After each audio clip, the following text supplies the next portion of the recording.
Hi all, welcome back to Camp K9. I'm just in the kitchen. I'm just going to grab myself a cup of tea and then we're going to head out into the garden and have a look at what's been going on out there.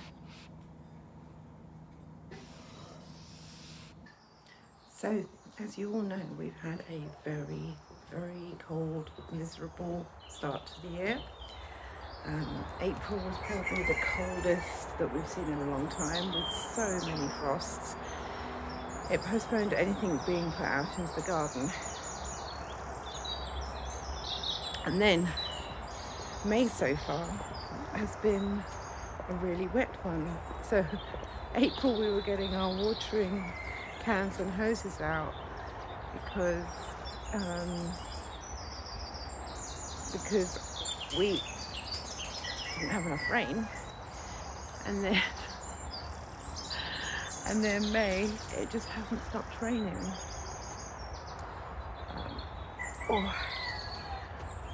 But everything has been very static through April, and now with May's showers and storms and you name it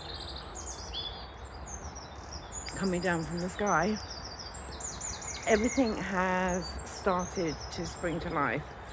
So it's kind of, I kind of feel it's like that spring that is tensing up. You can feel that little bit extra growth. It's not got its height yet, but it's just building its spring. And as soon as that warmth comes that we're expecting and hoping is going to be here soon, everything is just going to shoot up, absolutely and utterly shoot up. So this is a pre come to life video.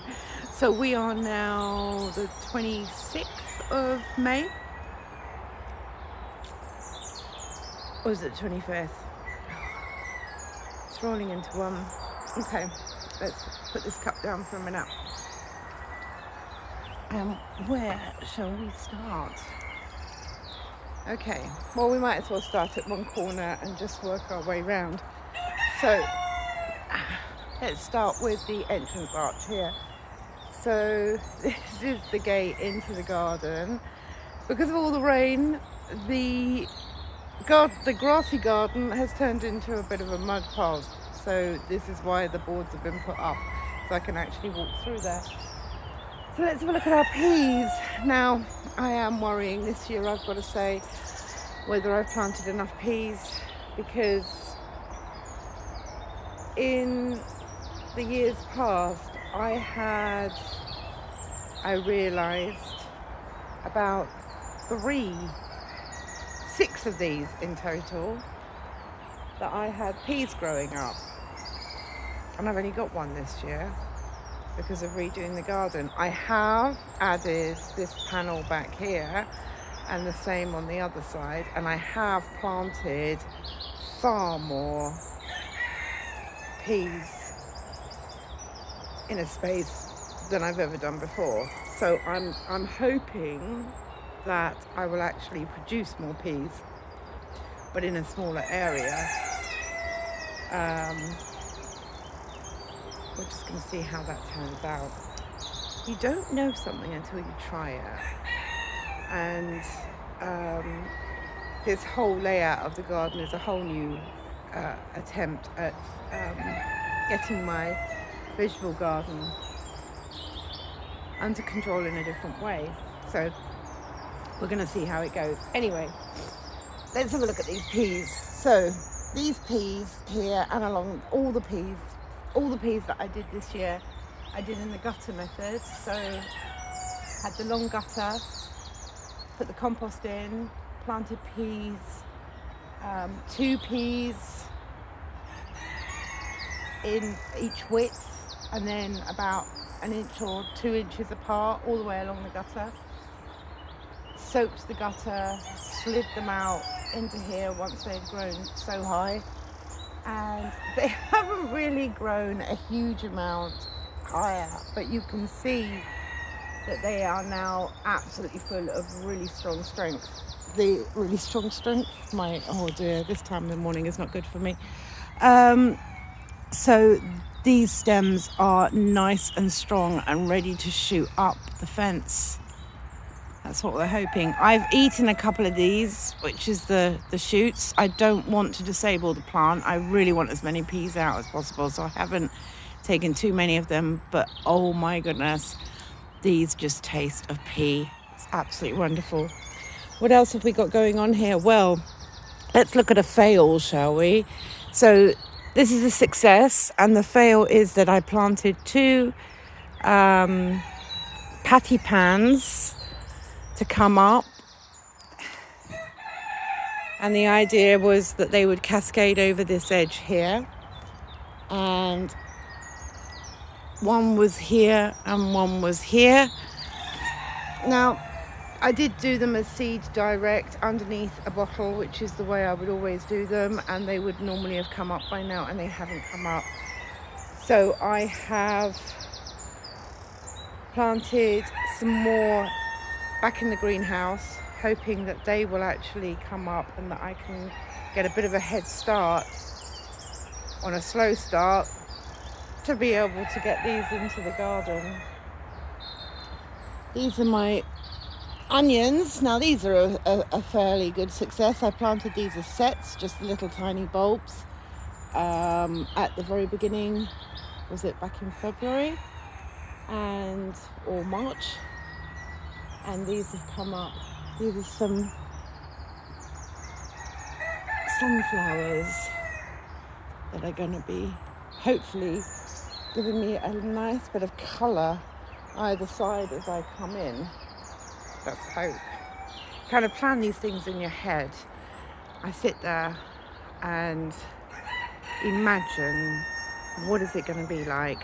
What is the garden going to look like when it's in full bloom? What bits of colour are going to be here? What piece of vegetable is going to be there? How is that going to cascade over something? How is that going to climb up something? How is it going to look? Is it all going to fit together? And I'm always pleasantly surprised by how it looks. But I do sit there imagining, how is it going to look when it all comes together, and getting all excited and planting my little seeds. And then this year it's been a matter of planting the seeds. The seeds haven't come up. I've imagined that they have probably rotted due to the weather, or they've been eaten by something.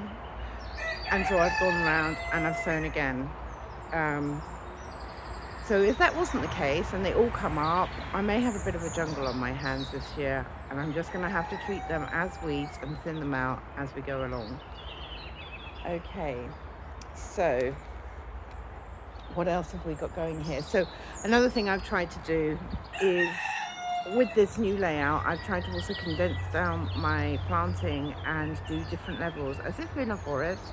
So you have a ground level, you have a bush level, you have a tree level, you have a climbing level, root level. And I've tried to work some of those levels in with each other in one space. So for example, here's a fairly good example. In this bed here, at the front here, we have onions for underground. Then we have pak choi for ground level. Then we have tomatoes. Now I have to say, my tomatoes, well, they're out. They've been out. They've survived. But they haven't grown at all. Let's hope that they grow. Let's hope it gets warm soon so they grow. So they do some growing. I've still got a backup one in the plant pot there that is hardening off at the moment to see if it needs to replace any of these. So anyway, let's go back to what I've got growing. Oh, in the ground level, I also forgot that I've got chard, which I planted earlier on this look at these tiny little chards here. So root level, we have onions. Ground level, we have chard and we have pak choi. Then bush level, it is a vine, but we're going to call it a bush because we're going to, bush or tree level, we're going to go with the tomato. And then climber, we've got the peas at the back. Look at those peas over there, they're blooming already. Oh my goodness. Wow. So then we come on to this area here. I have planted some parsnips in this section. All I can see at the moment are weeds. I think this is parsnip here that's coming through. So it looks like it to me. And then we've got some broccoli. We have got some chard at the back there. We've got some leek. We've got some more chard here. We've got a couple of pak choi that are just a spillover from that end, and we've got a tomato. So again, we've got a number of different layers going on there. We haven't got any climbers coming. Oh well, we've got some tumblers in the fact that we have got nasturtium at the back there, and we have got some trees in the fact that we have got some sunflowers growing in the back there as well. So as well as going with the different levels, I'm also looking at going with the companion planting, so specifically looking at what grows well with what, but also making sure that there are some flowers growing throughout everything. So along here, I failed to point out, probably because it looks like they've been eaten, I planted some petunia along the front here. I have got some backup petunia, so I will be putting that out as soon as the weather gets a little bit warmer. So we've got sunflowers and petunia and nasturtium growing in the back there.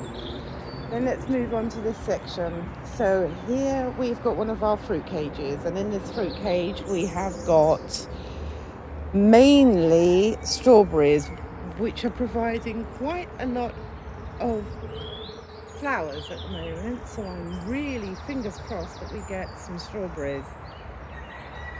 That would be absolutely wonderful if we did. There is some rhubarb at the back here. It doesn't need to be in a net, it just happens to be where the net is, and tiny weeny bit of green there. Can you see that? That's my gojo berry. I thought it had died, but it looks like it's coming back to life, which is absolutely wonderful. So here I overplanted a little bit.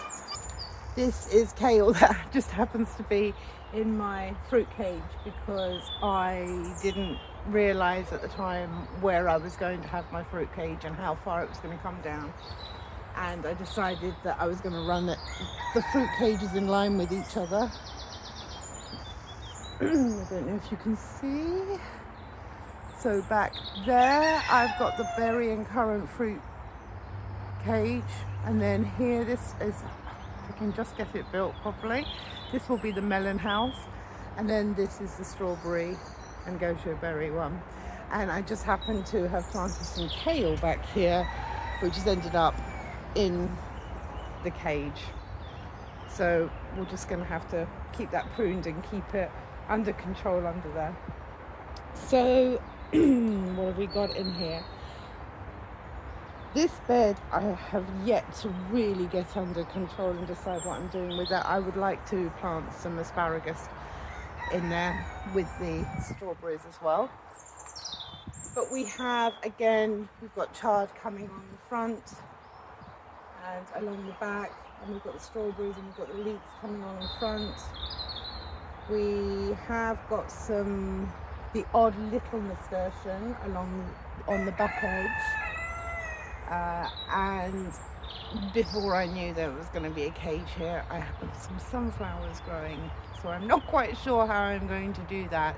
I might have to bring the cage. It's only netting, so I might bring the netting one side of the sunflowers once they start growing any strength and any height. So yes, so that's where we are on that bed. Let's come around the corner. So this is my most shaded bed along here. I've got to finish off doing the staining. So where there's shade, you can still plant things. There are some things that actually prefer shade than sun. So at the back here, I've predominantly gone with Brussels and lettuce, both of which don't like the sun too much, and the lettuce will bolt if it gets too much heat and sun. So this is the most shadiest and coolest part of the garden. So I scattered loads of salad lettuce seeds over here in this section here, which are coming up now. This is the very last of the chard coming around this corner. And then these are purple Brussels here, and these are green Brussels sprouts here. We have the famous nasturtium, fabulous nasturtium, planted all the way along the back as well to try and keep the caterpillars on the nasturtium and not on the Brussels. Now, see this? This is slug damage. So that leaf was touching the ground, and slugs do like to eat anything that touches the ground. So I wasn't doing my housework properly here. And I can see another one back here and here. So let's just go along and take off some of these lower ones. And as soon as they start going, the slugs are just drawn to them. So I'll come around and do it properly later on, but let's take some of those off now. So along here I've got 2 rows of Brussels, which will grow higher. I've got 2 rows of lettuce, which will be my ground cover. And then I've got the nasturtium, and these nasturtium at the back are climbers. So I will be putting some netting up along the back here, or some strings, something to aid their ability to climb up the fence.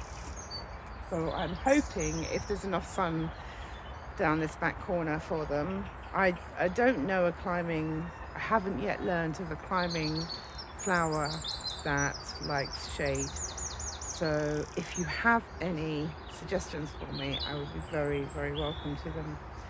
Growing in shade, we need more information on growing in shade, I think. So that is this length along here. There is also planted some seeds for butternut squash along the back here. But again, like the rest of the squashes, they haven't shown their heads yet. It's just not been warm enough.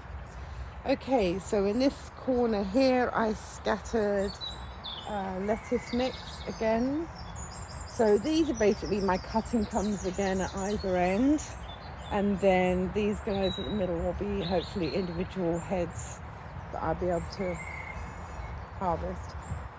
Sunflowers in the back corner. There are sunflowers planted all over the place, just like there are nasturtium planted all over the place. The nasturtium are planted to keep the caterpillars off of all the other plants, and the sunflowers are hopefully a nice burst of colour to draw in and keep in the pollinators. We're going to turn around now, take this corner and run up this bed here.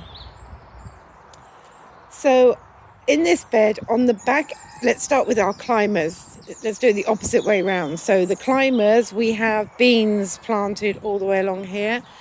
Whether they are coming up, that looked like it tried to come up. This one looks like it's trying to come up. That's good. Can you see that? Tiny weeny little bean. So, and we have another one here. See, I was kind of giving up on my beans. I'm really pleased to see that they're coming up. I don't see... We'll have a look if we can see any more on the rest of the way up there. So, yes. At the back, we've got our beans. And then at tree level, we don't have any vegetables at tree level, but we have our sunflowers planted along here at tree level. So there's one sunflower, there's another in the back there, and you'll see along here more sunflowers as we go along. So the sunflowers to draw in, this is the way into my garden for the bees. So yes, to draw in the bees. Then we have ground cover, and at ground cover level we've actually got turnip, which is also a root vegetable. And we have here at the back our lovely little carrots.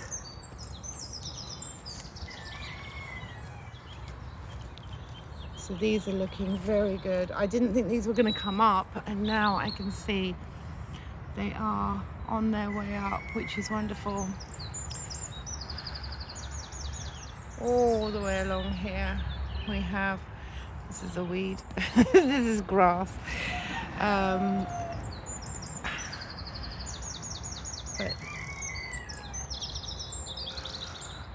have our carrots growing all the way along here.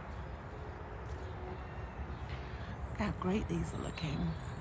There is a nasturtium. I might have planted that by seed. It might be a volunteer.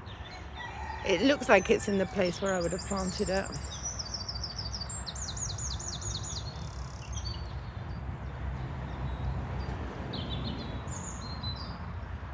I can't see any more beans, which is a shame.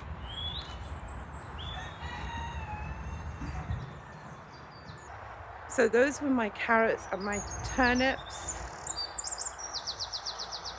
mainly along here, and beans, hopefully. Then we are into, I haven't mulched that section we've just been down, but I have mulched this section from here onwards. So can you see the difference in the soil? This soil will get dry very quickly from the sun exposure, whereas the mulch here will keep the moisture in the ground. So along here we have our tomatoes. I have also planted carrots along here. They weren't as successful, but I can see now that there's a few of them that are coming up. So the tomatoes will be the tall growing plant here, so the tree. There are a couple of sunflowers in here as well. And then beneath the tomatoes will be the carrots, because they've got a lot of greens on them. But you can harvest the greens and use them like a parsley. So if they get too full on around the tomatoes, that's what I'll be doing. I did plant beetroot along the front of here as the root vegetable, and none of them have germinated. So I will replant some beetroot along here once the weather's warmed up a little bit. Then I've got my sunflowers and my nasturtium. So my nasturtium will be trailing over, my sunflowers will grow high. Some of my nasturtium are climbers to climb up the fence at the back, as are the beans that are planted that will hopefully cut. Oh, I've just spotted a bean. Look, there we go. There's a lovely little bean there, and there's another lovely little bean there. So they are beginning. They're not going to be, it's not going to be as prolific as I had hoped. So I had hoped that this whole fence here would be covered in beans. I don't quite think it's going to be that way. I might run some more bean seeds along there. I'll probably do that, and then they'll all come up. So the tomatoes here again are very stunted by the lack of sun that we've had, but they haven't died off. I've got a volunteer potato there. Damn it! Look at that, right under my tomato. Once you've planted potatoes somewhere, it's so hard to get rid of them. I have got a number of volunteer potatoes that have come up. I also made the mistake of reusing some old compost. It wasn't a mistake, but I had some old compost in a bag that I'd just been collecting, sort of dead compost that I'd used once already, and I thought I'll just bung it in the bag and I'll use it in the beds. I'll use it for whatever other than starting seeds in. And I didn't realise, and I emptied out. I suppose I didn't realise the consequences of my actions at the time, and I emptied out some of the potato sacks like this. These are my potatoes along here. Aren't they doing so well? And once they were over, I emptied some of those sacks, some of the compost from those sacks, into the big bag of dead compost, and then used that all over my garden for different reasons, to fill a spot here or fill a spot there. And clearly they had some little baby potatoes in them. So I've got the occasional potato that's come up, which is going to be fun trying to pull them up when they are in amongst the roots of my other vegetables. I will have to see to them. At the end of this bed, I've got some fennel, which I wasn't quite sure whether it was going to transplant properly. This fennel has been, although I love fennel and I love the root of fennel, I haven't actually got a proper bed of fennel as yet. And this is a fennel plant that I've been growing for the last years, and I grow it for its seeds and I grow it for its leaves. The leaves taste absolutely lovely in salad, and the seeds are great for putting into warm salad. Well, I use them in warm salads. That's my preferred use of them. So that's that bed. Let's move on to this bed along here. So we start off this bed with the asparagus plant that had been in a pot for the last 4 years. That when we built these beds this year, I decided to transplant in. And I thought that aesthetically, as you look at the gate into here, it would be nice to have the tall furriness of the fennel and the tall furriness of the asparagus. And then I didn't realise that actually I wanted more asparagus from that. So now I'm going to go and plant asparagus in with my tomatoes. Tomatoes? I meant strawberries. But of course that's going to take 3 years. So until those are ready to harvest in 3 years' time, I'm left with this lovely little bunch here. And I think I might be having a couple of these for lunch. So along this bed here, we have tomatoes that again are very stunted at the moment, but they haven't died. They are growing nicely. So we have, what's that? That's the white tomasil, pink Brandywine, Paul Robinson, Crimson Crush, Dr. Weechies, and Amish Paste. Now they are just some of they're the main, I've got those about 2 or 3 times around the garden, and I've got some more varieties of tomato as well. Now the reason why, someone came into the garden the other day and said to me, "You spread out your tomatoes all around the place. You haven't got them all in one bed." And I was thinking, nope, you're right. I haven't got them all in one bed. And there's a couple of different reasons for that. They take up a lot of space, but they take up a lot of space vertically. So I can grow things underneath them, but I can space them out so that they've got room to grow, and I've got room to grow things underneath them, and I don't condense them too much. If you condense your tomatoes too much, you're going to cut down the airflow that is going through them. So So things like blight just love that sort of humid environment to start growing in. So the more airflow you've got going through your tomatoes, the better. And I know this year having carrots grow up amongst my tomatoes is going to be interesting, because that's going to cut off the airflow, and I'm a little bit concerned about that.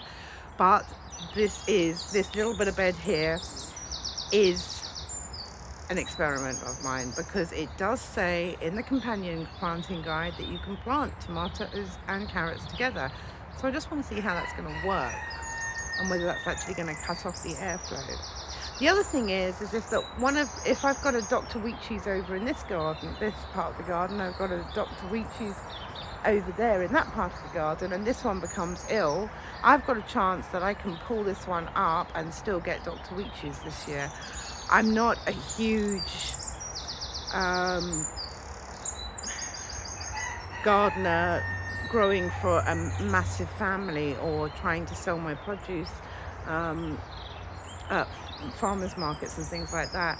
I'm only growing for me, and so I don't have too many multiples. I've probably got maybe 3 or 4 of the same plant variety in the garden, 4 if I'm lucky. So I can't really afford to lose too many of them. But if I space them out around the garden in different ways, then I stand some chance of being able to salvage a plant if another plant gets sick, and still get some of that harvest of that particular variety. So in this bed here, root, we've got onions again. I've got onions all the way planted. You will see in my garden pretty much, not up the shaded area for some reason. I didn't plant them up there. But everywhere else I have got onions growing around the edges of my beds. It's because they're long, they're thin, they don't take up a huge amount of space above ground. Their bulb is obviously below ground, so that gives me plenty of space for growing above ground stuff behind them.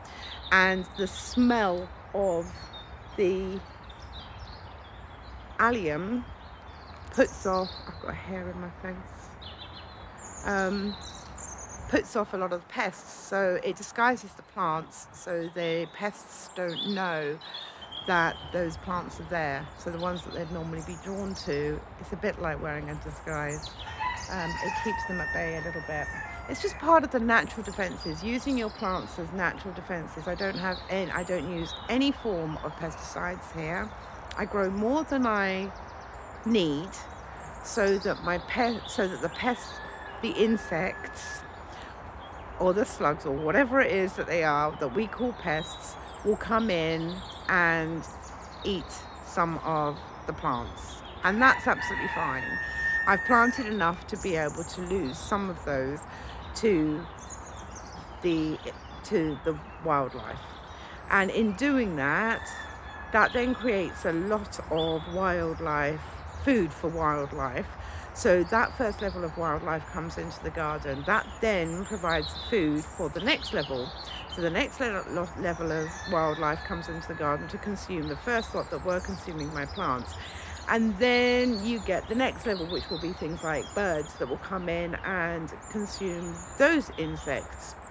And then before I know it, I've got a very musical, very full of life garden. And if I see a butterfly flying around, or a number of butterflies flying around my garden, I don't feel panicked by it. I used to think, oh my God, they're going to lay their eggs. I'm going to have to go around searching for their eggs. I'm going to have to go around searching for the caterpillars and get rid of all of them. How am I going to cope?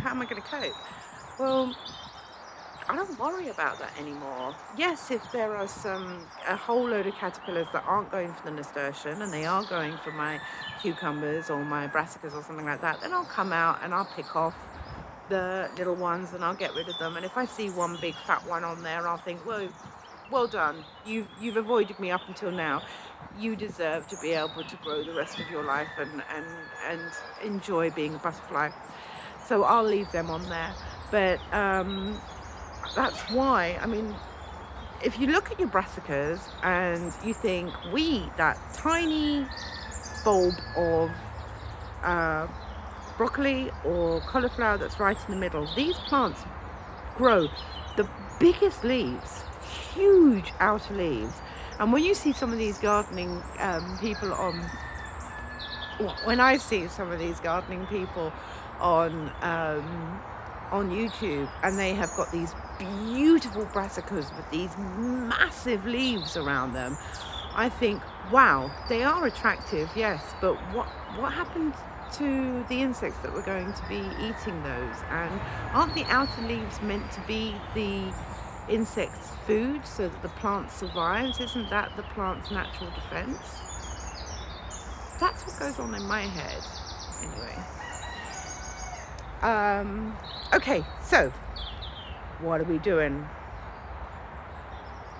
Right, we were doing this run here, weren't we? So yes, so we have the onions as the root. We have the onions as the root crop. We don't have any ground. We have nasturtium. I've just spotted another volunteer potato. I'm going to have to see to these. We don't really have we've got nasturtium as a ground cover, but it's not really a ground cover, it's a trailer. So at the front we've got trailing nasturtium, at the back we've got climbing nasturtium and hopefully beans. I can see some beans coming up. The beans look to have been more successful in this bed than they were in the last bed, because I can see a number of beans all coming up all the way along there. So we've got beans growing at the front, we've got nasturtium trailing at the beans growing at the back, nasturtium trailing at the front. We have tomatoes growing as bushes, trees in the middle, and we have got onions as ground cover, as roots. So we don't have a ground cover in here. So, but that's going to give the tomatoes more space. I might put some herbs, might put some basil underneath there with them. Okay, so on to the next one. This bed has had the radish in it, which have just come to an end. So I've just been harvesting out some of the radish from the back and left a few little radishes that are going to seed with these beautiful flowers. I've never seen radish go to flower before. I've always picked it before it has, so it's lovely to see that this year. So here, and we've also got some onions that are onion scapes, so they probably are somewhere near ready to be harvested now. These taste really nice though. I do cut these off and slice them up and put them into my stir fries. So here we will have, I'm putting up the radish now, and then the tomatoes are waiting to go in. The onions are at the front. I have cucurbits growing up the back, and basil hopefully going in as my ground cover. Then let's come along this bed here. So this bed is predominantly aubergine, which is this large leafed plant which is suffering a bit from the weather. It was doing really well. They're okay. They're still doing okay. But they are suffering a bit with the lack of heat. We have beans coming up. There's a bean there, which is hopefully going to come up and grow over this arch here. We also have cucumbers. I have a backup cucumbers in the house because I planted these cucumbers, and well, they did not cope very well with the attack of cold weather that then hit us. So I will have cucumbers growing up either side of this arch, a few beans, but not a huge amount of beans. And underneath here I have the aubergine, and this space here is going to be left for some peppers. And I can see more volunteer potatoes. Oh dear. I think I'll be having a lot of new potatoes this year. That is how I'm going to do it. I think that's how I'm going to do it. I'm going to try and harvest these before they are getting caught up in the roots of the other. Oh dear, what's happened to the light there? Before they get caught up in the roots of the other plants, I might try and harvest them and get some new potatoes. That might be the way forward. Right. Again, as you've probably seen, there are nasturtium growing all the way through here. So yes, I'm hoping that this lovely arch here will be covered with cucumbers, and that the back fences on either side will be covered by cucurbits, then tomatoes in the front of there, onions in the front of them, and nasturtium trailing down the front. That's what I'm hoping for. So over here we haven't. Oh, this is a famous thing of mine. Forgetting I've got a cup of tea. There's a little bit of warmth left in there. Anyone that works with me knows that I go through numerous cold cups of tea a day. I just forget that I've got them. Right, so here I have, oh look at that. Wow. Look at those, oh. Wow. Lovely, beautiful radish there. I think we'll be having some radish for lunch today. So, the radish being a nice ground cover at the beginning of the year, first taste of spring. I always think they're the first taste of spring. I normally plant them in all of my beds just as ground cover, and just so that I can get something to eat as soon as possible, as soon as the weather warms up enough. And generally speaking, and I should use this as a rule of thumb, once they're ready to harvest, the tomatoes are ready to go out. I was in a bit of a rush this year. I wouldn't believe what I was seeing with my eyes, and I got my tomatoes out before the radish were ready. Apart from this lot here, because I didn't plant my radish everywhere. That sun is right in my eyes. I didn't plant my, everywhere I go it's in my eyes. That's better. I didn't plant my radish everywhere this year because I was building the beds. Because I was building the beds, I just didn't have the beds to plant the radish in. So I only planted them in the ends, and I transplanted them as well from beds that I had put them into previously, before I realised I was going to be rebuilding the vegetable garden this year. So this is exactly the same as the last one. This will be cucurbits climbing up the fence at the back. Chocas, for anyone who knows them by that name as well. I've got two varieties. One only grows to about so big, and the other one will grow to about that size, maybe a little bit longer. I just can't open my fingers any more wider than that because I've got small hands. And they can be quite prolific, but they are likely to grow all the way along the fences at the back. So I'll have the cucurbits as a climber at the back, then I'll have the tomatoes as my trees, basil I will plant as my ground cover, onions as my root, and nasturtium as my trailing at the front. And along here we've got basically a repeat of what we had on the other side of the arch, which is the peas along the back fence as your climbers, the tomatoes as your trees, pak choi as your ground cover, onions as the root vegetables. This one's looking a little bit eaten, but it's looking quite good. I'm quite impressed. This one's looking quite good as well, but I've clearly got some things that are eating. They need to grow faster. That's the problem at the moment, is that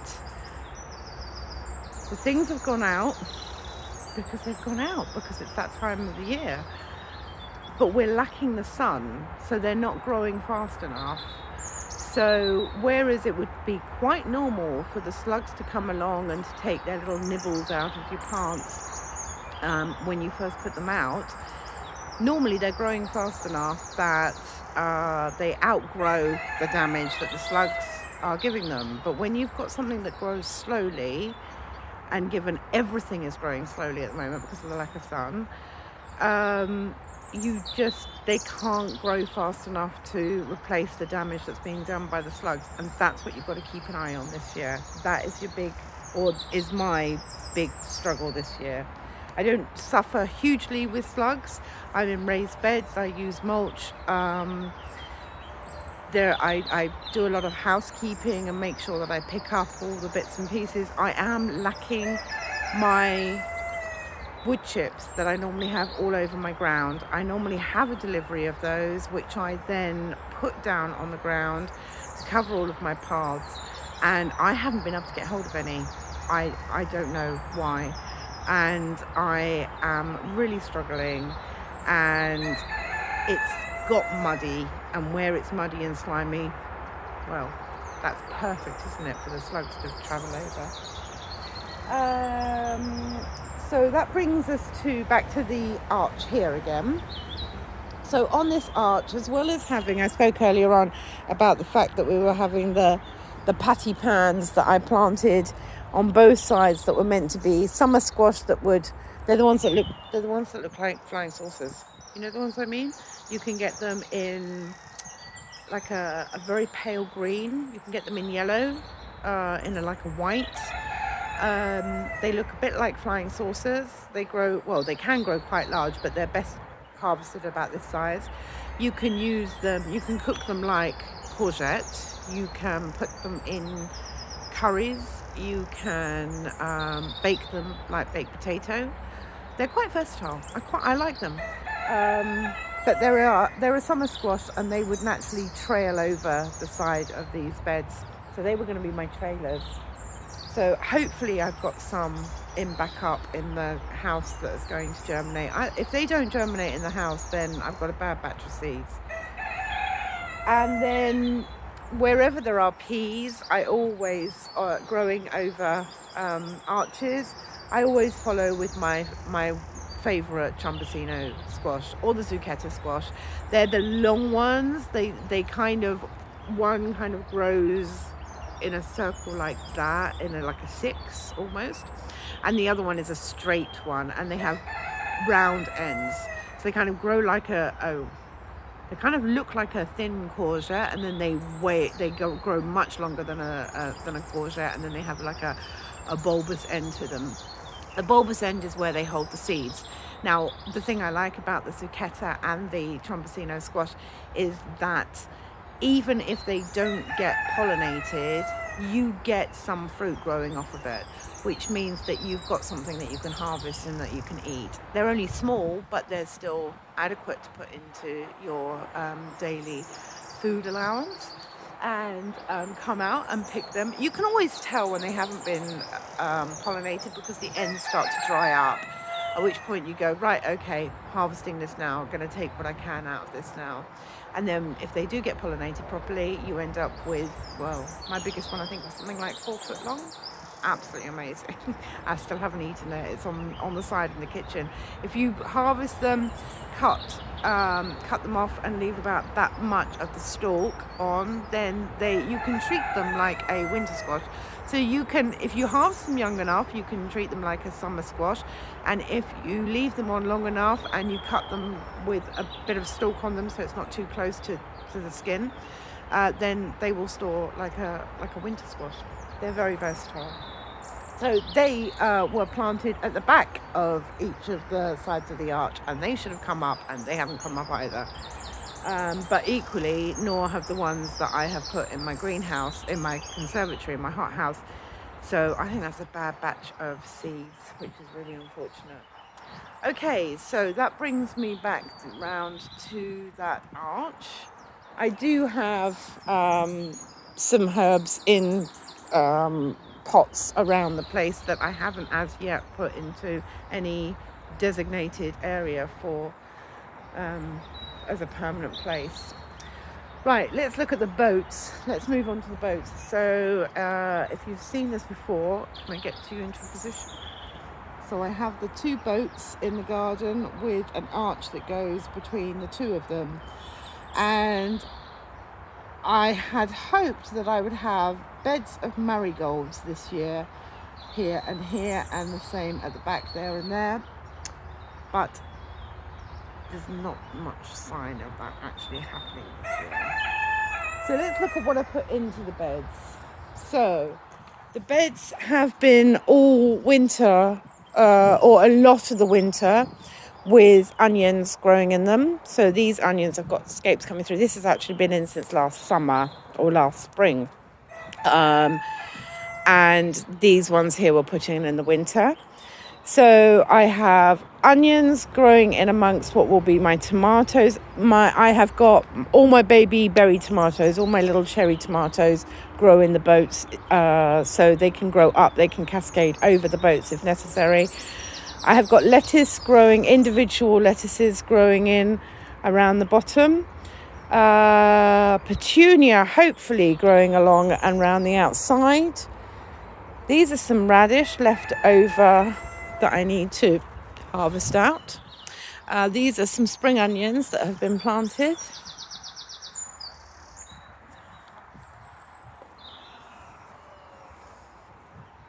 I actually don't know what this is. I know that probably sounds stupid, doesn't it? I saw a plant growing out there and I thought, it looks like it's going to be pretty. I'm sure it's a weed. Maybe it's not a weed. I might have planted it there. The year before last, I had a thing about putting flowers in the boats. And so I planted some flowers in the boats in amongst the vegetables. And they didn't really come off hugely. And then, of course, I forgot where I planted them. And so some are just reappearing. I didn't even plant poppy, and I've had poppy. It's a shame it's not flowering right now. But I have a poppy flower here. There's the seed head. Yes, that came up. I saw that earlier on this week. A beautiful sort of orangey colour that was hanging around in the wind like this. And I thought, what is that in my garden? I didn't plant that there. What is that? Oh, isn't that pretty? So yes. If you have any ideas about this, I'm sure any flower. To be honest with you, I just don't know my flowers. I'm only just getting the hang of, after years of being able to recognise the seedlings of the vegetables when they're growing through. And you go, right, that is a cucumber, that is a carrot, that is a parsnip. I'm finally being able to do that, which is something I could never have done before.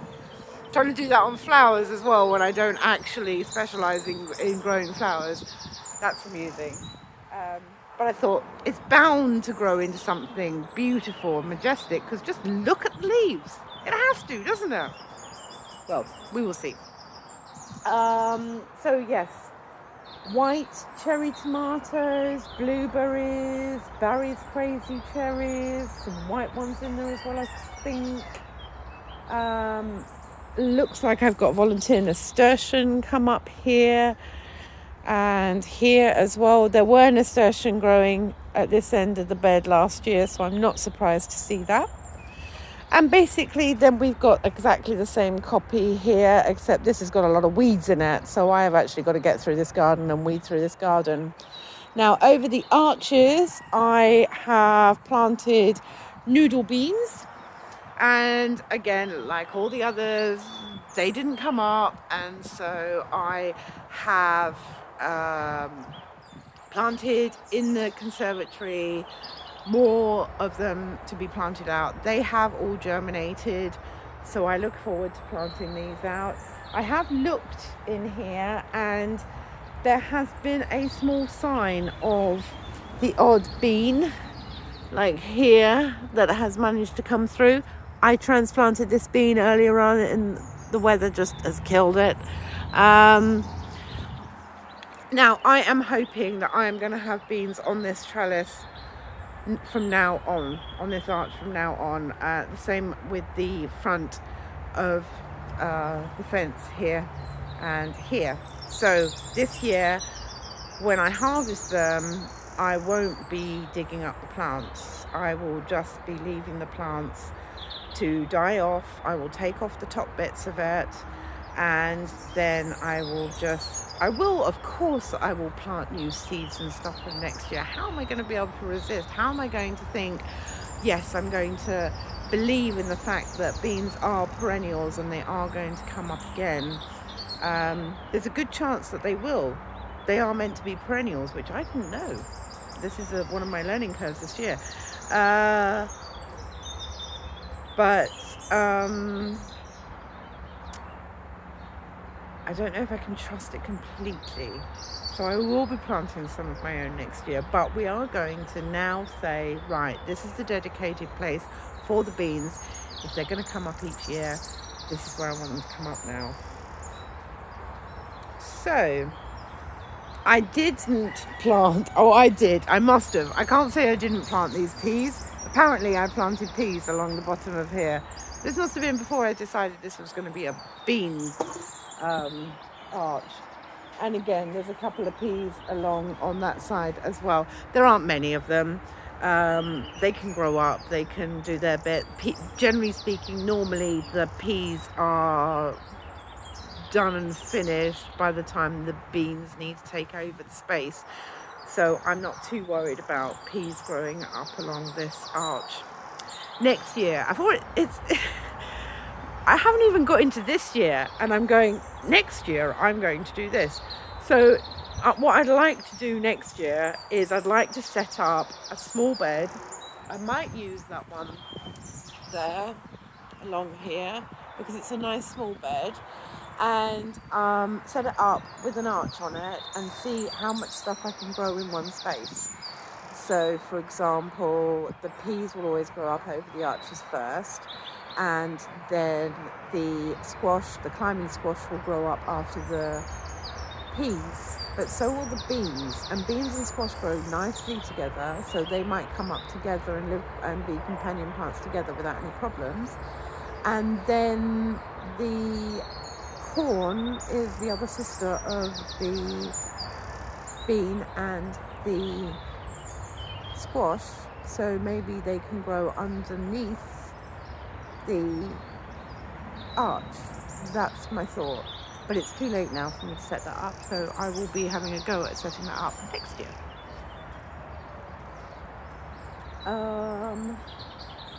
Although saying that, I could possibly have a go on it on that one. They haven't come up yet. It's not too late. But I do really want to dedicate that to peas. Like, really dedicate that to peas. I have to think this one out. Okay, so let's look at the final area of this garden, which is my potatoes. And I can see we had a lot of rain this week.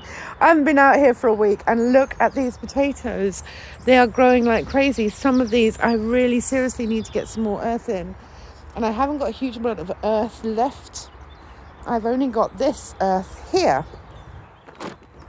so in turn, which is also growing its own potatoes in. Isn't that fun?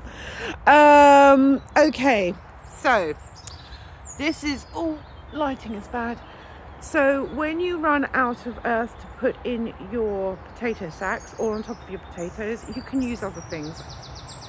You can use straw, hay, pretty much anything. I have got some chicken bedding.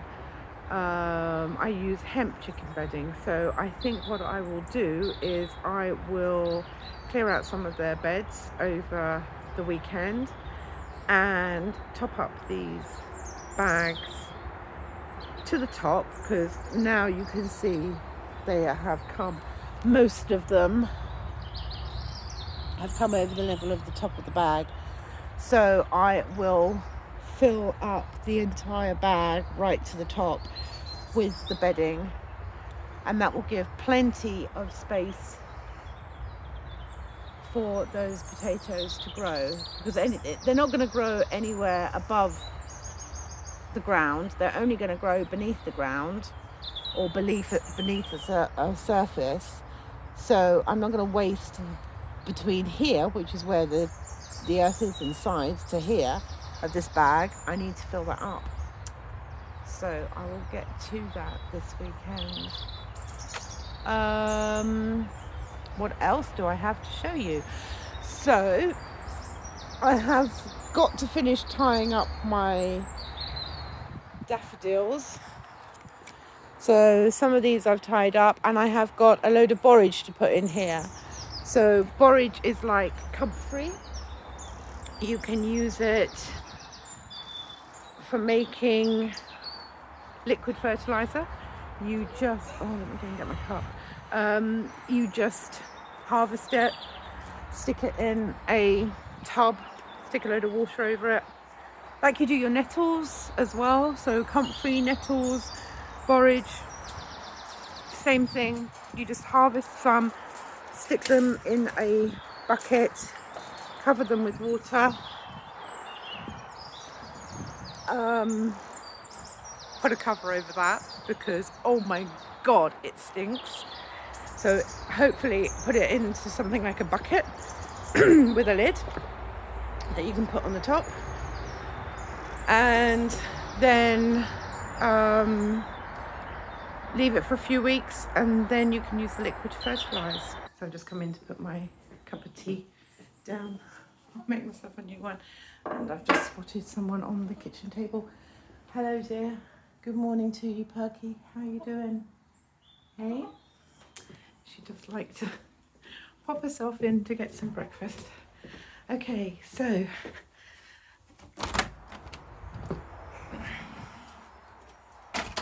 those teas that you make out of your comfrey and your borage and your nettles, they are ideal for containers. And I have a lot of container gardening as well as yes, they are raised beds out there, so effectively they are containers. Boats are containers, but they're no-dig containers, so they're already building up their nutrients inside them. Here on the patio, under the pergola, currently inside the plastic, I've got a plastic layer on here that is new this year. Haven't had this in the past, so it's going to get quite warm under here in the summer. This is where my peppers are. Now we eat a lot of peppers, a lot, and so I am attempting to grow even more peppers this year than I have grown in the past, and more varieties as well. And this little chili, I'm not a fan of hot chilies at all. These here I've got to thin out. These are the rainbow chilies, and they are very hot for me, but they have a little bit of use in my kitchen. But these are my habanedas. So a friend of Brian's gave me a habanada to eat from his garden last year, and I couldn't get enough of them. They were gorgeous. If something could taste of the tropics, it's like a tropical sweet and sour, I don't know. It's just an amazing taste that I hadn't tasted before, or maybe I had tasted before and it reminded me of a holiday or something like that. I'm not quite sure. Anyway, I decided definitely growing them this year. So these are my habanedas. And then I have got all sorts of peppers, varieties of peppers growing down here.